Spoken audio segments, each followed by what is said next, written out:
특화된 강의는 나중에 몰아듣게 되더라고요.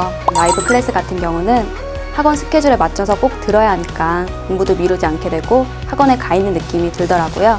집에서도 생생한 강의 현장을 느끼고 싶다면 라이브 클래스가 딱인 것 같아요. 144페이지로 건너갈 거예요. 144페이지에 부동산 가치의 특징이라고 되어 있는 부분은 일단 건너갈 거고요. 3. 부동산 가치의 발생 요인. 일단 제목은 거기서부터 시작하는 겁니다. 부동산 가치 발생 요인 144. 그런데 부동산 가치 발생 요인부터 시작하는데 가치 형성 요인, 지역 분석, 개별 분석, 가치 재원칙까지 묶어갈 거예요. 쫙 한꺼번에. 제목은 제가 부동산 가치 결정 과정이란 말로 바꾸면서 시작은 가치 발생 요인부터 시작하는데 한눈에 쫙 볼 수 있도록 제목은 제가 이렇게 정해본 거죠. 부동산 그 흐름이 부동산 가치 결정 과정이라는 말로 가치 결정 과정이라는 말로 한번 적어놓고 그 과정을 쭉 설명하려는 거죠. 기초 과정에서. 그런데 기초 과정에서 한 번에 안 되니까 기본 과정에서도 또 그렇게 보여드리고 심화 과정에서도 보여드릴 거예요. 그런데 중요한 건 딱딱 잘라서가 아니라 전체적인 부동산 가치가 어떻게 결정되는지 흐름을 보는 게 되게 중요하거든요. 그럼 지금부터 제가 이제 그 책은 없지만 쭉 그냥 그림을 이렇게 그릴 건데 벌써부터 떨리고 있어요. 이것도 막 적을까봐 어떡하지? 막 그렇게 들어올 때부터 막 예쁘게 멋있게 그릴 건데 그거를 또 적을 것 같은데 어떡하지? 막 그렇게 잘 봐주실래요? 네, 잘 봐주세요. 그리는 거는 나중에 프린트에도 제가 나가도록 할게요. 그리고 매번 강의 때마다 똑같이 설명할 테니까 한번 그 과정이 어떻게 되는지 흐름 이해하셔도 좋습니다. 이 과정을 여러분이 암기해도 못해도 좋으니까 그렇게 되는구나 하는 거예요. 자, 한번 봐보세요. 제일 먼저요. 제가 여기다 부동산 가치가 즉 밸류가 어떻게 결정되어지는가. 그런데 어쩌면 저게 가격이라고 더 많이 쓸 거예요. 그런데 저는 강의에서는 의도적으로 가치라고 할게요. 여러분의 혼동을 막기 위해서. 근데 감정평가에서 가격이라 나와도 영어로 밸류라고 그랬죠. 거의 대부분 밸류다. 그런데 혼동을 막기 위해서 제가 가치라고 쓸 거다라고 하는 거고, 그런데 이 가치라고 하는 것은 제가 뭐라고 말씀드렸냐면 아까 감정평가에서 이렇게 시작했어요. 감정평가를 하면 토지 등의 경제적 가치를 가액으로 표시. 근데 경제적 가치야, 이게 경제적 가치. 그 경제적 가치가 아까 네 글자로 뭐였죠? 시장 가치. 시장 가치. 시장 가치. 마켓 밸류 시장 가치. 이건 시장 가치다. 그런데 요 부동산 가치인 말하자면 시장 가치인 부동산 가치가 감정평가사가 구하는 거라 그랬죠. 이게 어떻게 결정되어지는가를 설명하려고 하는 거예요. 그럼 가치를 직접적으로 결정하는 원인과 요인은 같은 말이에요. 요인은 뭐냐? 원인은 뭐냐? 그게 바로 부동산 가치 발생 요인이다 그 말이에요. 그럼 부동산 가치 발생 요인이라는 이 말은 부동산 가격 발생 요인이라고 나올 수도 있고 혹은 발생 원인이라고 나올 수도 있어요. 원인과 요인은 같은 말이고. 그러니 부동산 가치 발생 요인이 부동산 가치를 직접적으로 결정해요. 어떻게 결정하느냐? 얘가 수요와 공급에 영향을 미치는 요인이거든요. 그러면 수요와 공급을 통해서 부동산 가치를 결정해요. 그런데 이때 부동산 가치 발생 요인에 영향을 미치는 요인이 있다는 거예요. 부동산 가치 발생 요인에 영향을 미치는 요인이 뭐냐면 부동산 가치 형성 요인이에요. 부동산 가치 형성 요인이에요. 그러니 부동산 가치 형성 요인은 부동산 가치 발생 요인에 영향을 미친다. 부동산 가치 발생 요인은 수요와 공급을 통해서 부동산 가치를 결정한다. 그런데 또다시 이때 부동산 가치는 이렇게 수요 공급을 통해서 가치 발생 요인에 영향을 미쳐요. 그럼 우리 앞쪽에서 이런 말을 했는데 수요와 공급에 의해서 가격이 정해지고 그 가격은 다시 수요 공급에 영향을 미친다. 한 번 더 수요 공급에 의해 가격이 정해지고 가격이 수요 공급에 영향을 미친다. 그걸 가격의 뭐라 그랬죠? 이중성이라고 그랬어요. 가격의 이중성. 그래서 여기도 가치의 이중성이 작용한다 그 말이에요. 이중성. 가치의 이중성이란 말은 딴 말이 아니라 수요와 공급에 의해 가치가 정해지지만 그 가치는 다시 수요 공급에 영향을 미친다는 것, 그런 뜻이에요. 그런데 이 가치 발생 요인은 이렇게 부동산 가치 형성 요인에 영향을 미치지 않습니다. 얘는 영향을 미쳐. 얘는 안 미쳐. 미친다 그러면 제가 미쳐. 그러니까 천천히 다시 이렇게는 미쳐. 이렇게는 안 미쳐. 아셨죠? 예. 그러니 여러분 유념할 것은 얘네 둘이는 상호 의존이 아니야. 상호 작용이 아니야. 이해가셨어요? 얘네 둘이는 상호 의존 아니다. 상호 작용 아니다는 거예요. 뭔 말인지 아셨죠? 그다음 여러분 우리는 언제나 투입과 산출의 관계를 따져요. 투입은 들어가는 것, 산출은 나오는 것. 투입, 인풋, 산출, 아웃풋. 얘가 투입, 얘가 산출. 얘 빼면 얘가 투입, 얘가 산출. 그러면 이 과정에서 투입과 산출의 과정에서 요렇게 과정 얘가 반대로 얘가 투입, 얘가 산출.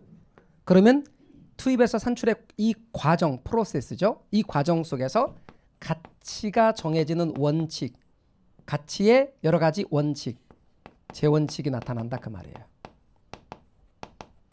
가치가 정해지는 여러 가지 원칙. 그런데 재원칙에서 제가 뭔가요? 이렇게 또 간혹가다 물어보는 분들이 있어요. 여기 제가 뭔가요? 이렇게 물어보는 분이 있다고. 저 뜻은 일본에서는 이렇게 말해요. 여러 사람을 가르칠 때 교장 선생님이 훈화할 때 우리나라도 옛날에 그랬어요. 학생 제군 여러분, 제군 여러 학생들 그렇게 말해요. 그래서 그런 의미에서 제군 이렇게 표현하거든요. 여러 제자예요. 이게 여러 제자. 일본식 표현이라고 사실은.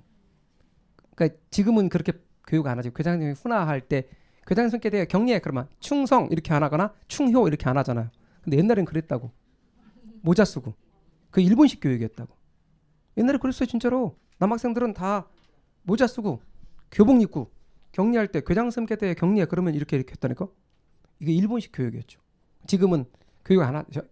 격려해 그러면 안녕하세요. 핸드폰 보고 막 그렇게 그러더라고요. 그래서 좀 훈화도 안 한다 하더라고. 훈화하고 뭐 그냥 훈화 이렇게 하면 후배가 교장 선생님이신 후배가 있는데 물어보니까 훈화 이런 거 안 해요 그러더라고. 안 듣는다고. 근데 옛날에는 많이 하셨거든. 교장 훈화. 그러면 차렷자세로 이렇게 있으면서 듣고 열중시간 자세로 듣고 그러면 나중에 막 애들 쓰러지고 이렇게 뭐 너무 길어. 재원칙 할 때 제자는 여러 제자다. 기억나시라고 한 거예요. 자, 그래서 가치가 정해지는 원칙이 몇 개가 있길래 재원칙이라 하느냐? 13개. 13개 원칙이 있어요. 13개 원칙이 있어요. 그러면 13개 원칙은 다 알아야 될까요? 몰라도 될까요? 다 알아야 돼요. 다 알아야 된다고? 할 게 되게 많죠? 할 게 되게 많아요. 근데 걱정하지 마. 제가 있잖아. 그중에서 잘 나오는 거 7개를 나중에 딱 7개를 제가 잘 나오는 걸 얘기해 드릴 거예요. 그러니까 잘 나오는 거에 나오는 것만 한다는 얘기예요. 잘 나오는 걸 한다는 얘기야. 그러니까 나머지는 하긴 하는데 좀 덜 나온다는 얘기지. 우리는 잘 나오는 거 위주로 공부하는 것도 시험의 요령이니까 제가 알아서 방향을 잡아 드릴게요. 그러면 이제 이게 부동산 가치가 결정되어지는 과정이거든요. 그러면 이제 우리 지금 첫 번째가 가치 발생 요인으로 들어가는 거잖아요. 그럼 가치 발생 요인은 뭔가 4개가 있어요. 가치 발생 요인 4개. 그 가치가 발생하는 요인 4개는 뭐냐?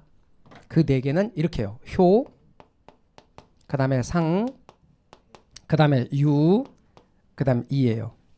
효상유이.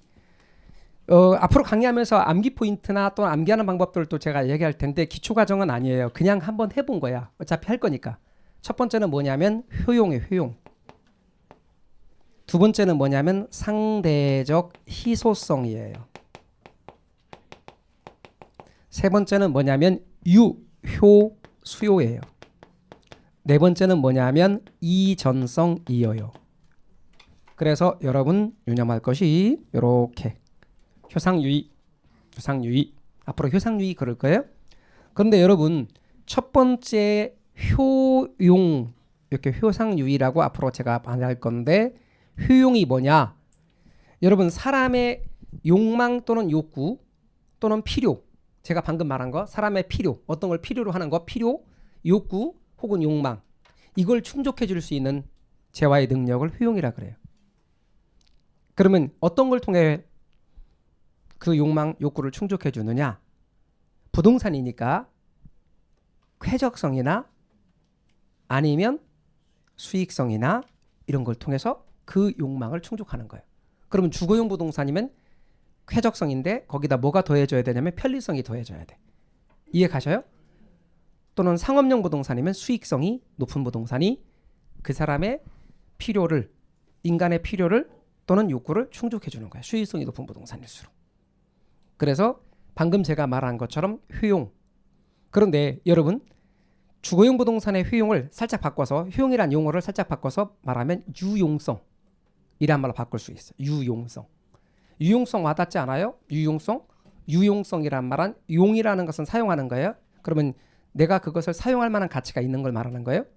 그럼 더 와닿게 말하면 쓸모성. 쓸모성. 그러면 봐봐요. 여기 흑판주개예요. 내 흑판주개가 지웠더니 잘 지워져? 아직 쓸모가 있어요? 그럼 얘를 필요로 한단 말이에요.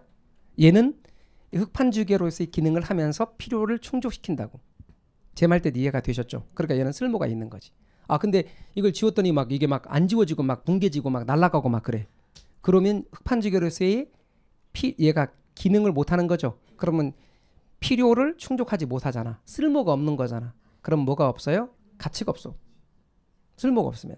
그러면 효용의 경우는 아까 제가 뭐라고 그랬냐면 인간의 욕구 또는 욕망 혹은 필요를 충족해 줄 수 있는 재화의 능력. 구체적으로 부동산이라면 아까 주거용 부동산 같으면 쾌적성 내지는 편리성, 상업용 부동산 같으면 수익성, 이렇게 쾌적성이나 수익성을 통해서 인간의 욕구나 욕망을 만족시킬 수 있는 정도를 뭐라고 부르냐면 효용이라고 불러요. 그러니 지금 제가 말한 것처럼 여러분이 말하려고 하지 마요. 뭔 얘기인지는 알겠다. 그 효용, 만족이다. 쓸모성이다. 뭔 말인지 아셨죠? 그러면 여러분 인간의 필요를 충족해 줄 수 있는 재화의 능력 정도가 많으면 많을수록 수요가 느는 거야. 그러니까 이것은 어디에 영향을 미치는 거냐면 수요와 공급 중에 수요에 영향을 미치는 요인이지. 이해 가셨어요? 자, 주거용 부동산의 쾌적성, 되게 쾌적성이 뛰어나면서 편리성도 있대. 그러면 그거 수요 많이 하겠지. 그래요, 안 그래요? 상업용 부동산의 수익이 되게 높대. 수요 많이 하겠지. 수요를 증가시켜. 수요가 증가하면 가치가 발생하겠지. 올라가겠지. 이해 가셔요? 그 뜻이에요. 그 다음에 상대적 희소성은 뭐냐면 인간의 필요나 욕망은 되게 많아. 근데 그걸 충족해 줄 수 있는 재화는 한정돼 있다는 거예요. 쉽게 말하면 수요는 많은데 공급이 적다. 수요 공급 얘기하는 거예요. 그러니 이것은 공급에 관한 얘기예요. 제가 논쟁하려고 하는 게 아니라 일부만 말할게요. 일부만. 어떤 얘기냐면 부동산 정책, 최근의 부동산 정책 얘기를 해요. 그럼 이제 이런 얘기를 해요. 수요를 억제하는 정책을 단기간에 써야 된다. 이런 말. 또 하나는 그거보다는 그런 수요 억제책보다는 공급을 좀 늘려주는 정책을 써야 된다. 이런 표현이에요. 그런데 두 가지가 다 맞기도 한데 완전히 맞는 건 아니고 일부만, 아주 작은 일부만 맞는 거예요. 왜냐하면 자, 수요를 억제하는 정책은 언제까지나 계속될 수 없죠. 사람의 욕망이라는 게 있는 건데. 그렇죠? 그러니까 일단 수요가 억제되고 줄어야 가격이 안정된다는 말은 맞지만 언제까지 그럴 수는 없을 거다 하는 거. 그다음 또 하나. 자, 여기 뭐 강남학원이니까 제가 강남으로 한정하자는 말이에요. 강남은 대한민국에서 불과 2% 정도 채밖에 안 된다고. 그런데 여기에 오겠다는 사람이 되게 많단 말이에요. 그러면 예를 들어서 보세요. 강남의 아파트나 주택을 공급이 예를 들어서 100이라고 해봐요. 근데 여기에 오겠다는 사람은 얼마냐면 1000이라고 해봐요. 그러면 수요보다 공급은 100밖에 안 들었는데 수요가 1000이란 얘기잖아요. 그러면 공급을 늘렸대. 100에서 110으로. 그럼 공급을 늘리면 이게 충족되냐고. 안 되잖아요. 근데 공급을 얼마만큼 늘려야 돼? 1000만큼 늘려줘야 돼. 100이던 걸. 그러면 어떻게 이 한정된 공간에 늘리냐고. 그러니 공급을 늘리면 된다라고 하는 말도 이만큼만 맞는 거지. 말뜻 이해가 되셨죠? 네, 그러니까 두 가지가 다 온전한 말은 아니라는 것이. 그러니까 다른 데에서 대안을 찾아야 돼. 다시 와서 그래서 여러분께서는 나중에 보시면 알겠어요. 여러분이 무슨 100번 토론을 본다든가 뭐를 본다든가 이렇게 할 때 수요와 공급 얘기를 갖고 많이 이야기하는데 여기에서 방금 말한 것처럼 상대적으로 희소하면 가치가 높은 거지. 이해 가셔요? 근데 상대적으로 희소하지 않으면 예를 들어서 상대적으로 희소하단 말은 수요에 비해 공급이 만약에 더 적으니까 공급 부분이 마치 좌측으로 이동하면 가격이 올라가는 것과 똑같은 논리라 그 말이에요. 제 말은. 이해가 되셨어요? 자, 그럼 다시 와서 우리는 얘는 수요, 얘는 공급. 그러니까 항상 관점을 바꿔서 여러분이 어떤 토론이나 내용들 한번 보시라 그런 얘기예요. 제 얘기를 하려는 게 아니라 여러분의 생각들을 앞으로 정립할 때. 그 다음에 세 번째는 수요에 관한 얘기입니다. 여러분 수요를 이야기할 땐 언제나 유효 수요라 해야 돼. 나 저거 사고 싶어. 근데 돈은 없어. 이건 우리가 잠재 수요라 그러고 수요에서는 안 쳐요.